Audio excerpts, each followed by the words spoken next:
Today, I want to talk about this book right here, Why Nations Fail, The Origins of Power, Prosperity, and Poverty. This book should be required high school reading.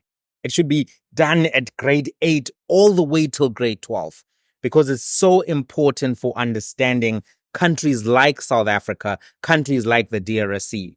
Have you ever wondered why there's been no improvement in the quality of education in South Africa? Have you ever wondered why there are low levels of manufacturing in South Africa?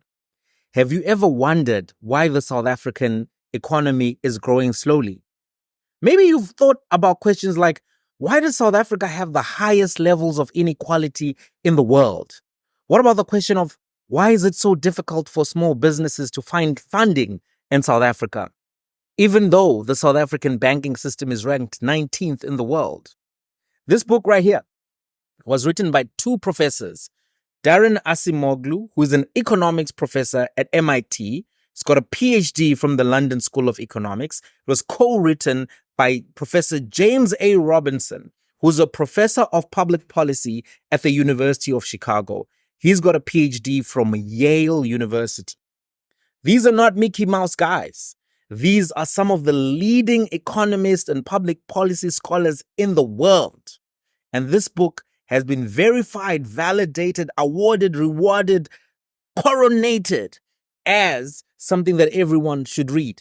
Now, let me give you a quick summary of the answer to the question, why is South Africa the way that it is economically? Let me tell you, the answer is that South Africa is an extractive economy and not an inclusive economy. We're going to do a quick mini lecture because I want you to get this. It's going to explain coalitions. It's going to explain markets. It's going to explain why you're seeing some movements being the way that they are. Remember, all economic institutions are created by society, and all economic institutions are upheld by the political institutions. Let's go. So this is what the book says.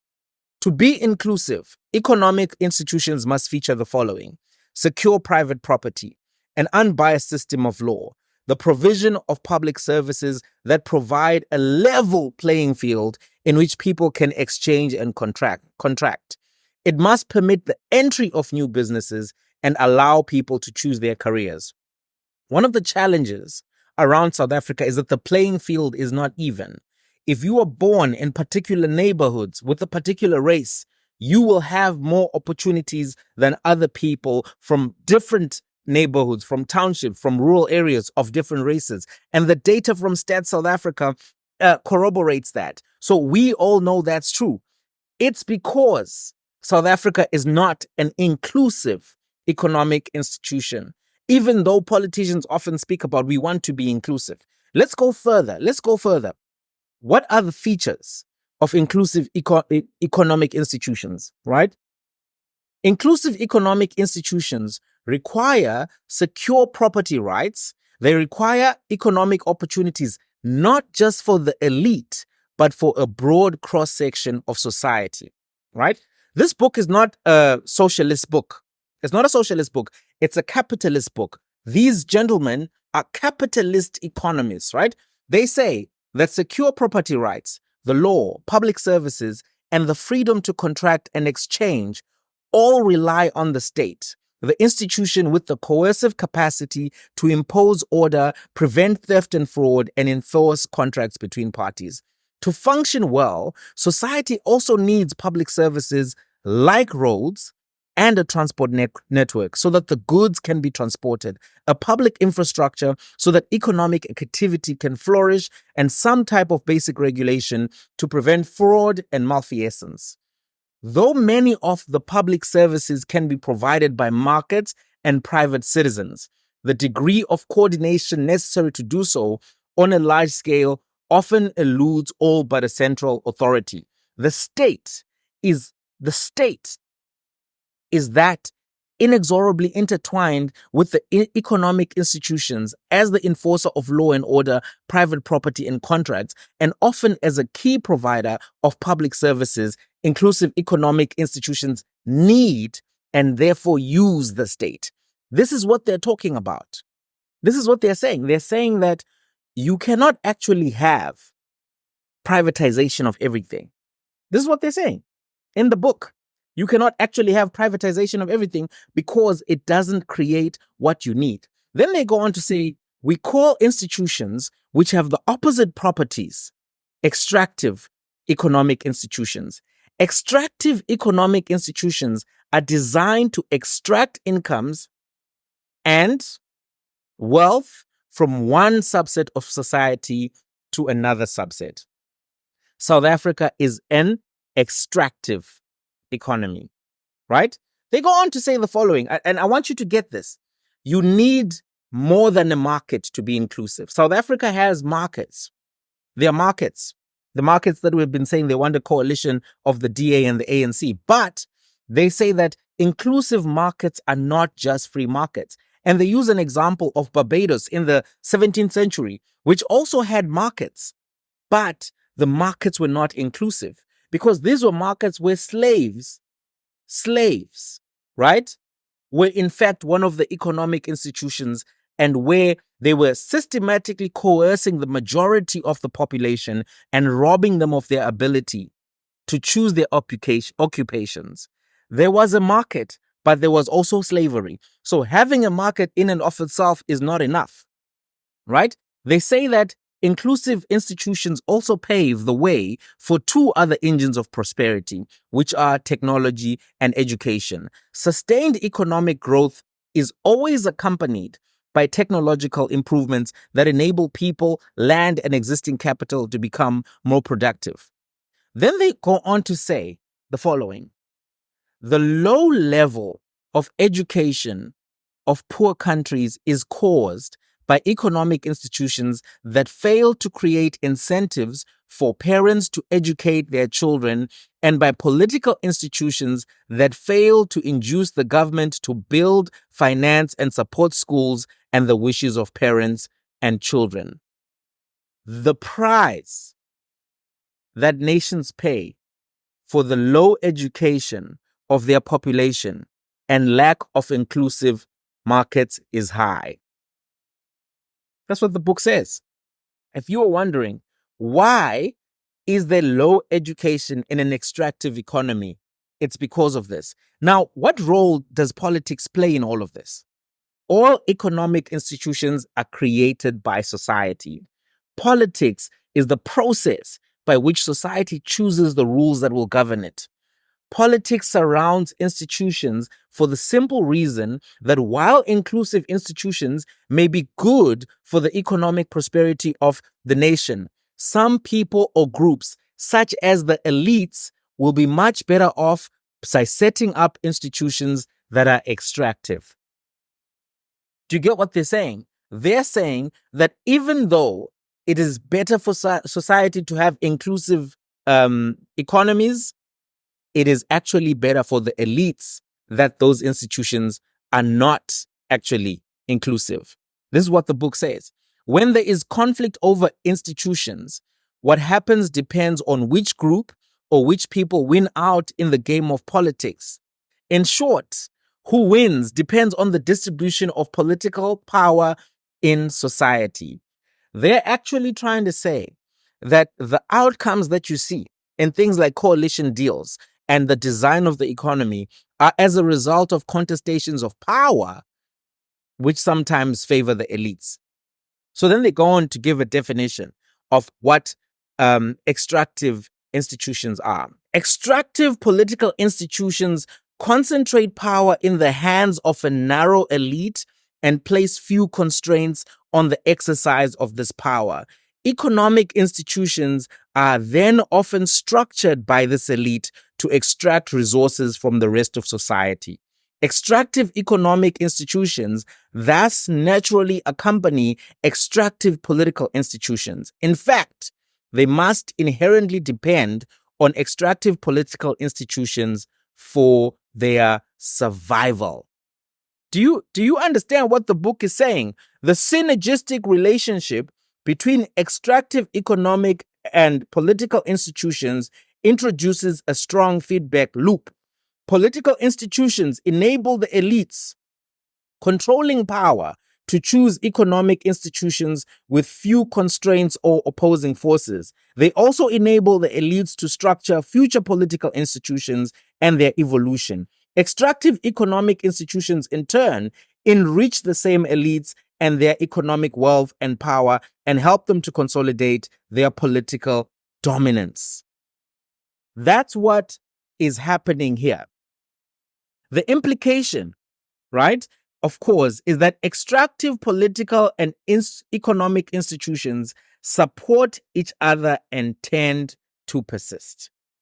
The book is saying that the elites don't have an incentive to create inclusivity.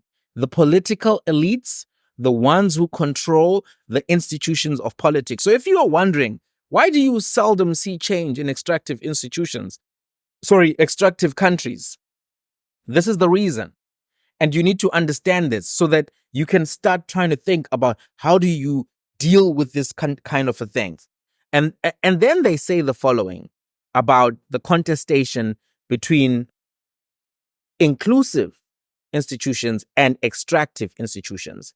Inclusive economic institutions will neither support nor be supported by extractive political ones.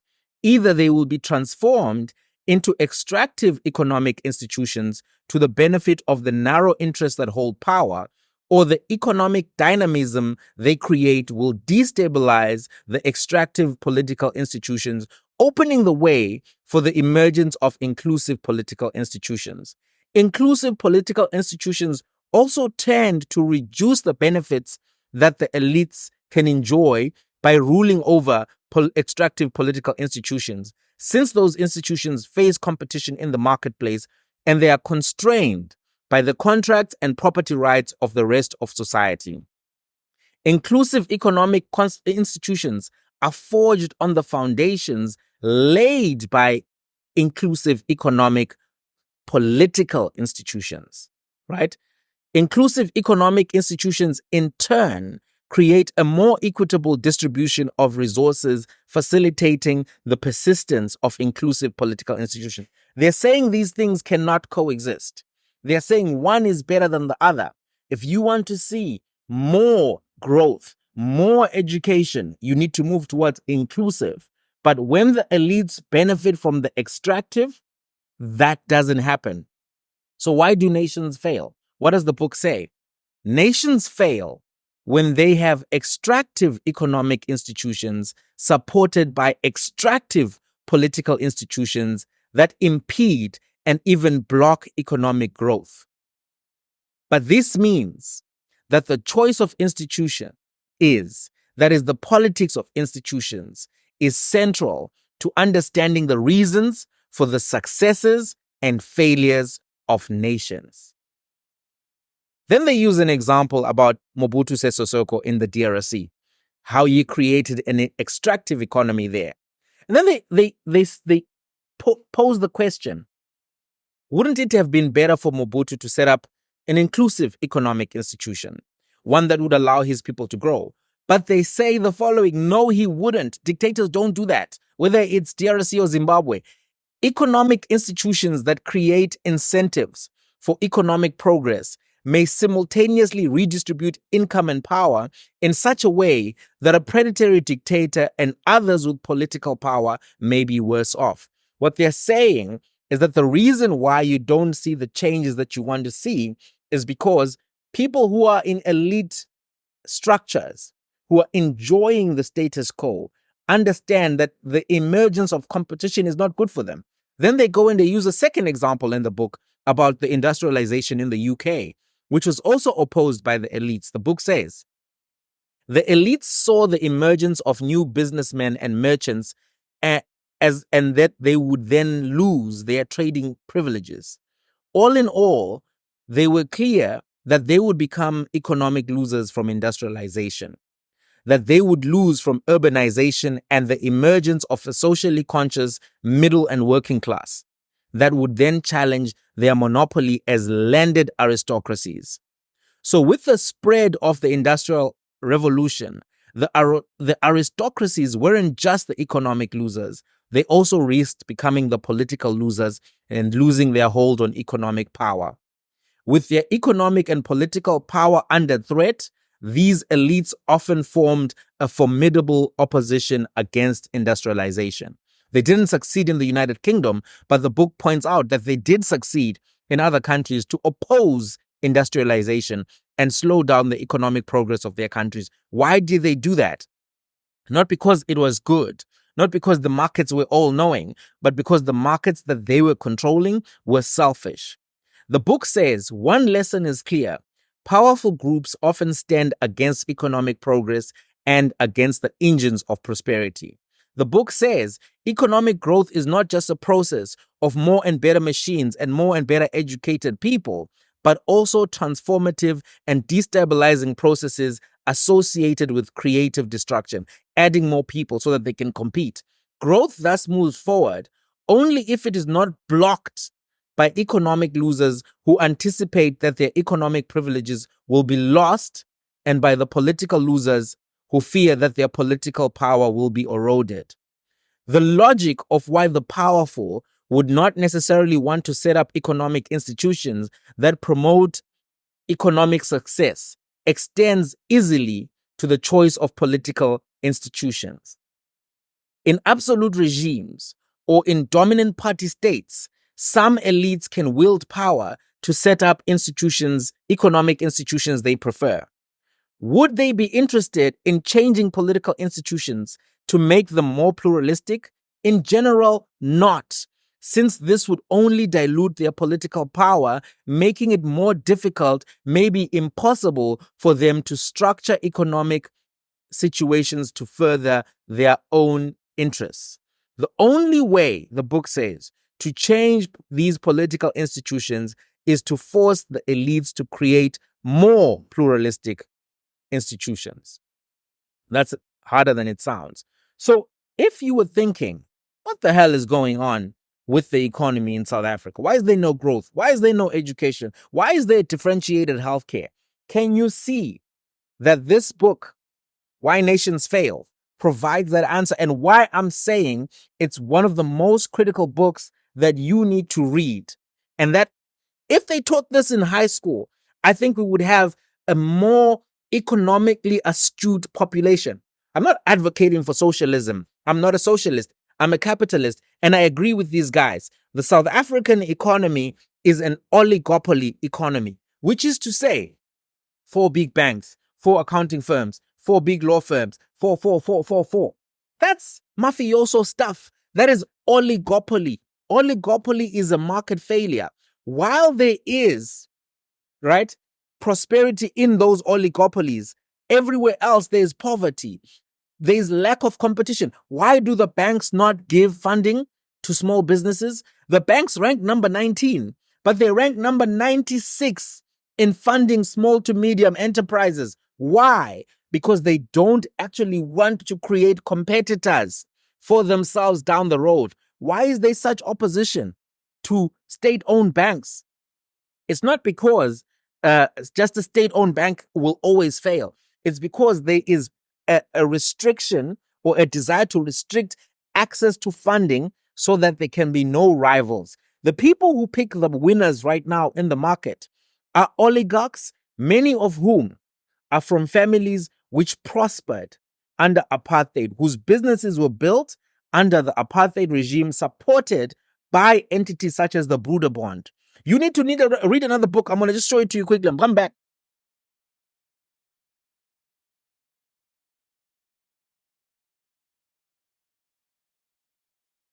2 more books you need to read, but we'll just talk about this one right now. Stellenbosch Mafia. This book exposes how a lot of the wealth in South Africa that companies that are dominating the JSE have now, these markets, comes from the proceeds of apartheid capitalism.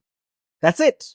That it's not these markets that we're talking about are oligopoly markets. Another book that you may want to read is How Europe Underdeveloped Africa by another professor. This is a socialist book. I'm not a socialist, but the historic account is accurate and valuable. So even if you're not a socialist, you can read this book, get some knowledge. We need to make sure going forward that we are armed. We are armed and ready. We can't be armed and ready with AK-47s. We need books, fam. We need books. Everywhere I go, I'm putting content here. Because if I speak, 16 people will come and disagree, not knowing that I've read the literature over and over and over again. This is scripture to me, not just I got more in the bag. Even if I'm going to Cape Town, where I got my book bag on me, we need to have literature. Why? Because the battles that are ahead for Africa are intellectual. The economy is not designed abstract from ideology, from economic thought. All of the economic institutions that exist now begin with ideological contestation. They begin with intellectual contestation. So it's going to be imperative for us all to read more and do better. So that's a little short lecture on the extractive economy and why it is a cause of the failure and low growth of nations. And if you're wondering, is that why the markets have been behaving the way that they have? The answer is yes. So make sure you're subscribed for more great, amazing content. Till the next one.